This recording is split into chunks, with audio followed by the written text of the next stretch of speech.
보통 생각에는 저 밑에 거 손잡이가 하나이고 뚜껑 있는 컵이 가장 넓다고 생각을 한다든지 아니면 보통 발명가들은 이제 내가 이걸 발명했는데 아니 난 컵을 발명 안 했어. 나는 손잡이가 하나 있고 뚜껑이 있는 컵을 발명했으라고 얘기를 하거든요.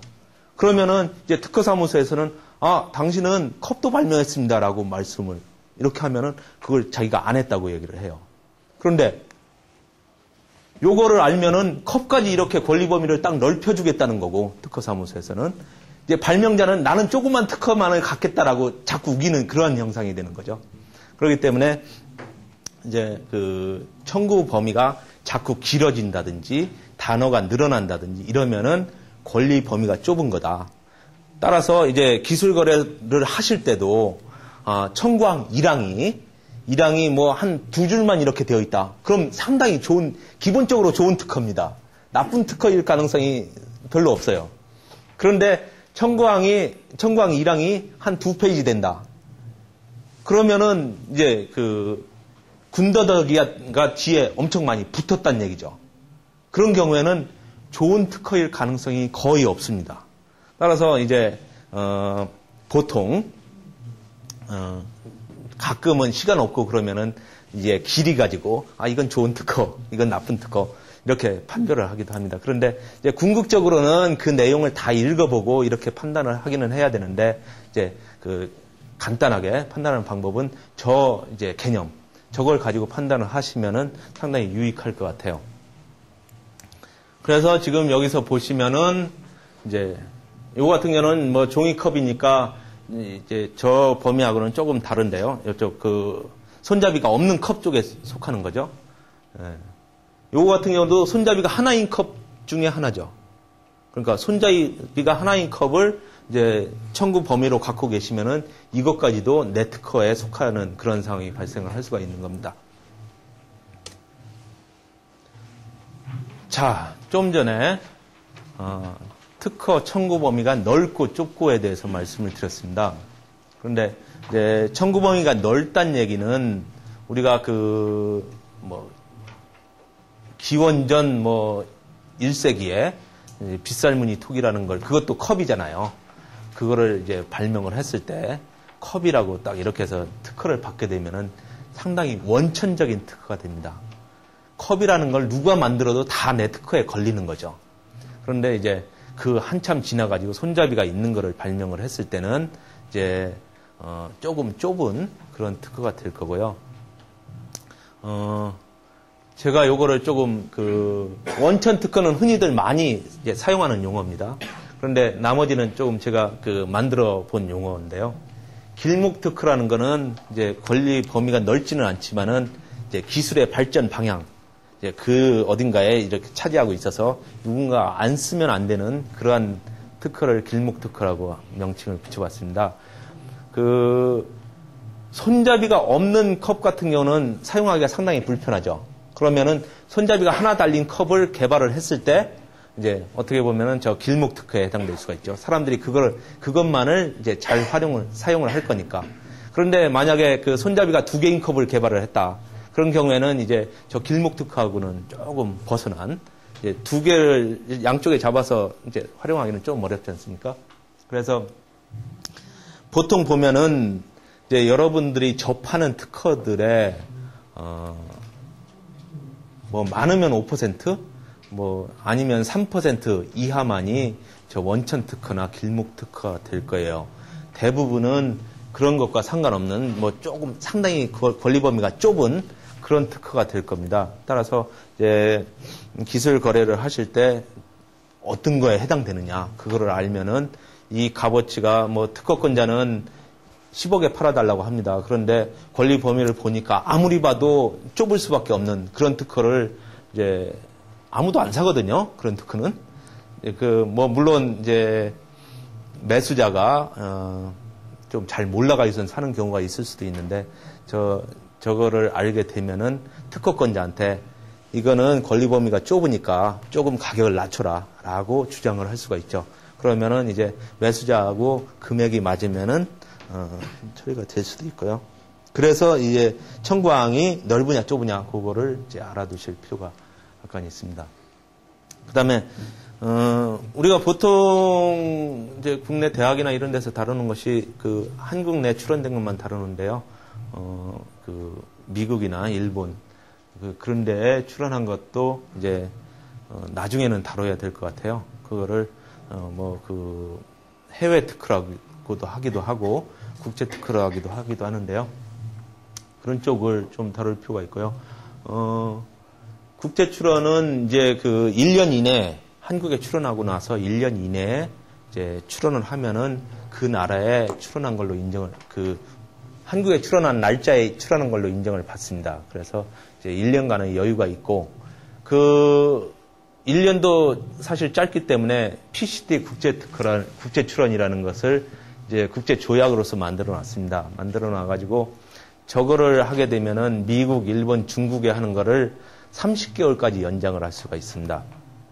그래서 이제 한국에 먼저 출원을 하고, PCT 국제 출원을 하고 1년 이내에, 그 다음에 30개월 이내에, 최초 날짜 기준으로 해서 30개월 이내에 미국, 일본, 중국을 출원을, 아니면 유럽까지 출원을 하면은 됩니다. 되는데, 이제 그렇게 하는 이유가 어떤 사업을 할 때 보면은 초창기에 돈이 많이 없잖아요.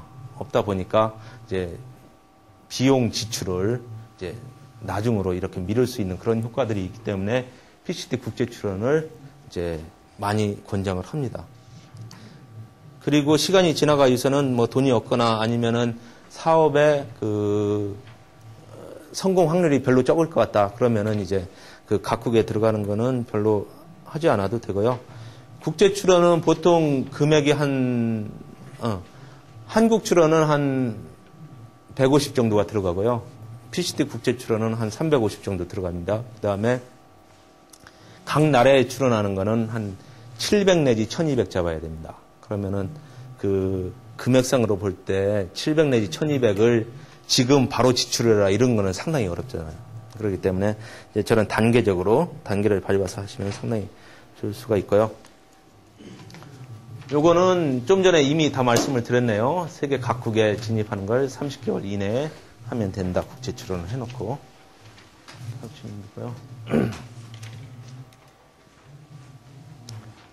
이제 특허 출원을 하려면 특허 사무소를 이제 선택을 할 수도 있고 안 할 수도 있는데요. 직접 출원을 하실 수도 있습니다. 하실 수도 있는데, 대부분이 이제 변리사가 작성을 하지를 않습니다. 그렇기 때문에 어떤 변리사 전공을 보고 이제 찾아가시는 경우가 상당히 아닌 경우가 있고요. 그 다음에 최근에 그 온라인에서 검색 같은 걸 해주는 데가 많이 생겼어요. 저희도 요 제일 밑에 있는 onlinepatent.kr이라는 사이트를 운영을 하고 있는데요. 여러분들이 특허 출원을 하면서 이제 어떻게 보면 속지 않고 괜찮은 특허를 이렇게 하는 방법을 하나 팁을 알려드리면은, 네이버 같은 데서 특허 출원이라든지 특허 이렇게 검색을 합니다. 그러면은 이런 유사한 사이트들이 여러 개가 떠요. 거기에 내가 발명한 거를 다 검색을 해달라고 올립니다. 뭐 예를 들어서 3군데에다 올려요.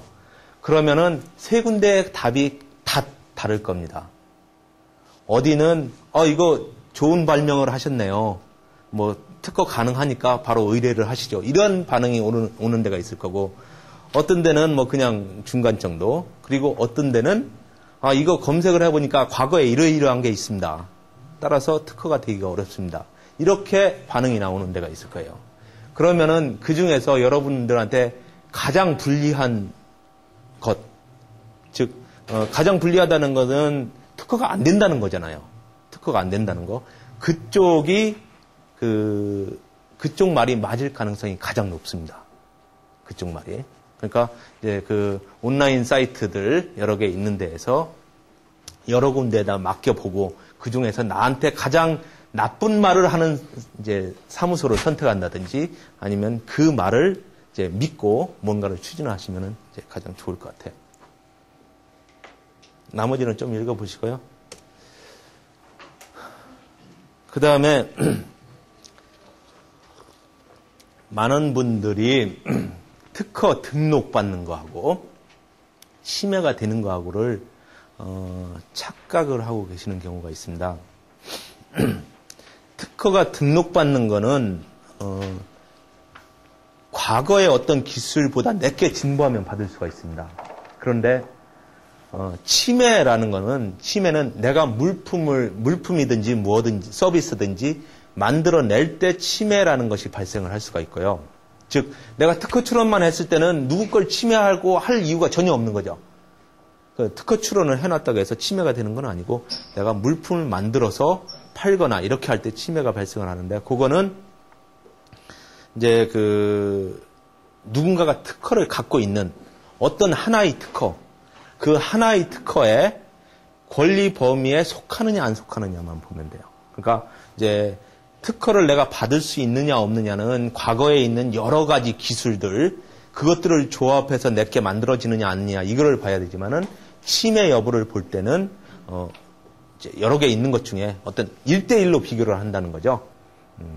그 등록 여부는 1대 다로 비교를 하고 이제 침해 여부는 1대1로 비교를 해서 그것과 똑같으냐 안 똑같으냐 이걸 가지고 특허 침해 여부를 봅니다. 그래서 사실 지금 요거 같은 경우는 어려운 얘기일 수 있는데요. 등록되는 것과 침해되는 것과는 완전 별개다. 그 다음에 내가 비록 특허를 받았다고 하더라도 내가 그 특허에 따른 물품을 만들었을 때 다른 특허를 침해할 수도 있어요. 그러니까 나보다 먼저 특허 출원해서 등록받은 사람 특허를 내가 침해를 하는 거죠. 내가 특허 받았음에도 불구하고 가능합니다. 가능하고 그런 경우에 이제 소위 법정 통상실시권이라는 것을 부여받아서 할 수가 있는데요. 특허청에서 특허까지 나한테 내줬는데 실시를 할 수 없다는 건 말이 안 되잖아요. 그래서 나온 것이 법원에 청구를 해서 그 원 특허권자, 이제 다른 특허권자 있죠. 내가 침해하는 그 특허권자 에게서 통상실시권을 받게 되는, 그렇게 되면 무슨 일이 발생을 하냐면은 보통 내가 특허를 갖고 있지 않을 때는 특허권자가 나한테 하지 말라고 하면은 제품을 못 만듭니다. 그리고 특허권자가 로열티를 10% 달라고 하면은 10% 고스란히 줘야죠. 물론 협상을 하겠지만은.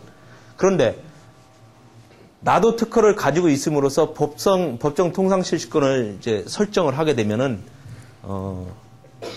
못 만들게 하지를 못해요. 그러니까 통상실시권을 받기 때문에 못 만들게 하지를 못하고 그 다음에 로열티를 법원에서 정합니다. 그러니까 아까는 10% 이제 줘야 겨우 할 수 있었던 거를 법원에서 그래 요거는 이렇게 보니까 한 3%만 주면 되겠어. 너 3% 저쪽에다 로열티 주고 그걸 실시해라. 이렇게 명령을 하는 거죠. 그게 이제 소위 법정 통상실시권이거든요. 우리나라에서 이게 거의 된 적이 거의 없지만은 어쨌든 이런 형태로 통상실시권을 설정해서 할 수가 있기 때문에 많은 경우에 서로 그 경쟁 업체 두 군데가 특허를 각자 가지고 있다라고 주장을 하는 경우가 있어요. 그런 경우에 이런 거에 해당될 가능성이 있습니다. 그 다음에 특허는 저는 보험이라고 생각합니다. 보험이라고 생각하는데 일반 보험은 내가 죽어야 돈이 나오지만 요 특허는 아까 말씀드린 권리 범위가 좁은 특허는 해당 사항이 없습니다. 권리 범위가 넓은 특허. 그 경우에는 내가 사업이 성공하고 잘 팔리면은 그때 더 크게 남들이 진입을 못하니까 해줄 수 있는 그런 보험이라고 생각을 합니다. 그 다음에 많은 분들이 분할 출원이라는 걸 모르실 거예요. 그 기술 거래 업무를 하시는 분들도 분할 출원이라는 걸 잘 모르실 텐데 특허 출원을 해놓고 그 특허를 분할을 할 수가 있습니다. 저 같은 경우 그거를 많이 활용을 하는데요. 하나 출원을 해놓고 한 10개로 분할을 해가지고 그거 팔아먹은 적도 있거든요. 그렇게 그런데 보통은 많이 활용을 하는 것이요. 특허청 심사관한테서 거절 이유가 나올 때 총 10개 항, 예를 들어서 1항부터 10항까지 있을 때 모두 다 거절되지 않고 한 3개만 거절되는 경우가 있습니다. 즉 1항부터 3항까지는 특허를 못 내주겠다. 4항부터 10항까지는 내주겠다. 이런 경우가 있습니다. 그런 경우에 이제 저 분할 출원을 활용을 하면, 즉 두 개로 분할해서 1항부터 3항까지는 이제 아까